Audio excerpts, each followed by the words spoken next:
move well. Hip exercises using a resistance band.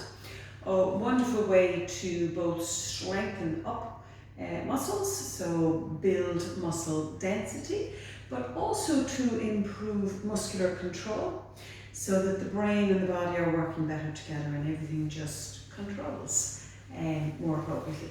So we're going to start off with the band. This is a red band, okay, and you can use a green band as well for leg work, but let's start off with the red, which is a bit lighter. So remember, we're looking to build upon muscle control just as much as we're building upon strength. So start with easier challenges, build on them, and bring that muscular control with you. Now, you're going to put tension on the band, it's around the foot, and you're putting tension on the band and you're holding it with the hand. Anchor the hand against the hip, so we don't want the hand waving around the place, we would anchor it here against the hip. Now we're going to just do a simple one leg balance, okay? Now if you find that that's really not working out for you well today, quite okay to have a chair, a piece of furniture next to you, or the wall, to give you a little bit of reassurance and balance, okay? So you want a nice bit of tension, so feel that you are working to keep the leg straight and strong. So really do push out strong and straight through the leg. Now experiment with bringing the leg forward, bringing the leg out to the side, and bringing the leg backwards. Now we can keep it moving quite small, or we can experiment with making it a little bit bigger, and you're going to feel that the tension is constantly changing on that band. So once you keep the leg really, really nice and long through this. So forward, out to the side, and slowly out to the back.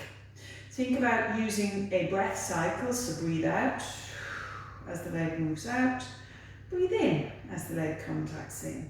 Exhale, moving outward, inhale, coming back in.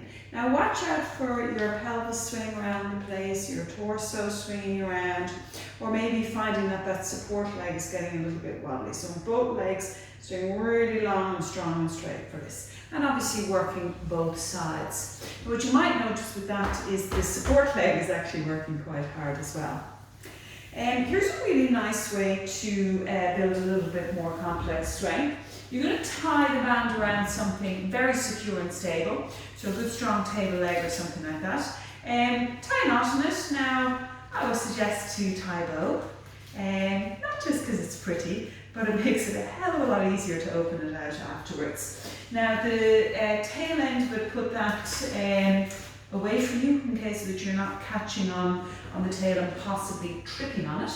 And pop your leg into the band, okay? Now you're going to put tension on the band.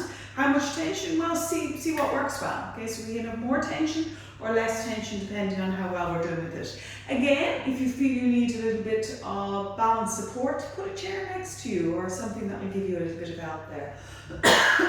Pardon me. Now, we're going to stand out with a little bit of tension on that band.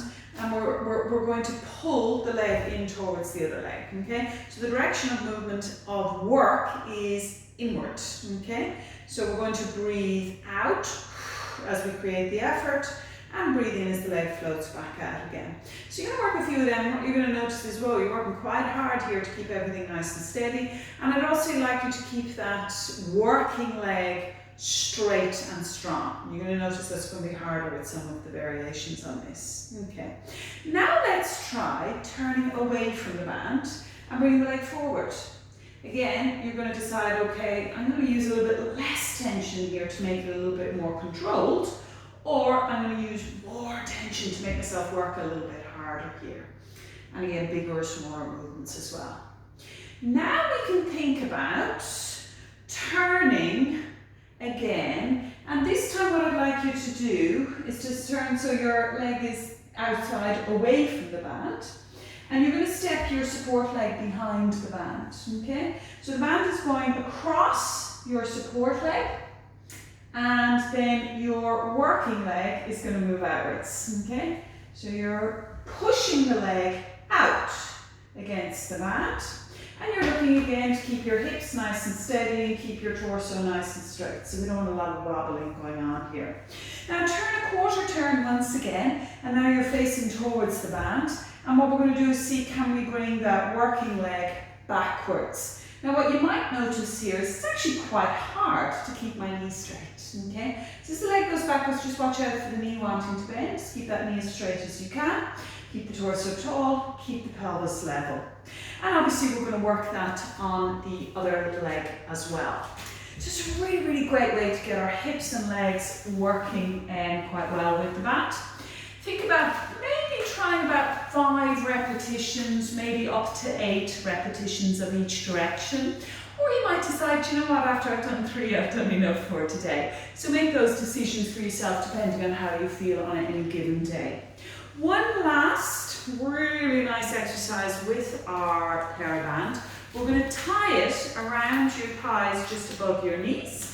And again, I'm suggesting a pretty bow. Not just because it's pretty, because it's easier to undo. Now we're going to do a squat movement, so I'm going to get you to put your legs a little bit wider than your hips apart. Feel your feet on the floor, and I'd like you to keep your sole of your foot anchored into the floor. And allow your hips to move back and down as if you're sitting back down into a chair. Okay? So your hips going back and down, and your chest staying up nice and tall. You can bring the arms out in front of you to counterbalance, if you like. Or we might decide to place the hands on the chest to remind us not to let the chest cave in. Okay, so we want your chest to stay nice and tall here. Hips going back and down. And what I want you to notice is the band will be pulling your knees inwards, and I want you working to keep those knees a little bit outward.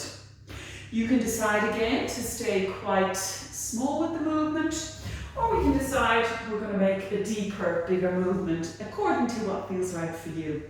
If you're feeling a little bit uncertain with this movement, great idea to do it with a chair behind you. So if you wobble or if you fall, you're going to land on that chair. So there's some really nice little variations to play around with the paraband. Have fun with them and work to what feels like an appropriate level, give you a nice challenge, but not too much struggle. And remember, as always, you know, pain is not what we're looking to push into. Discomfort, yeah, that's part of it, but don't push to the point of pain. Any questions? Get in touch.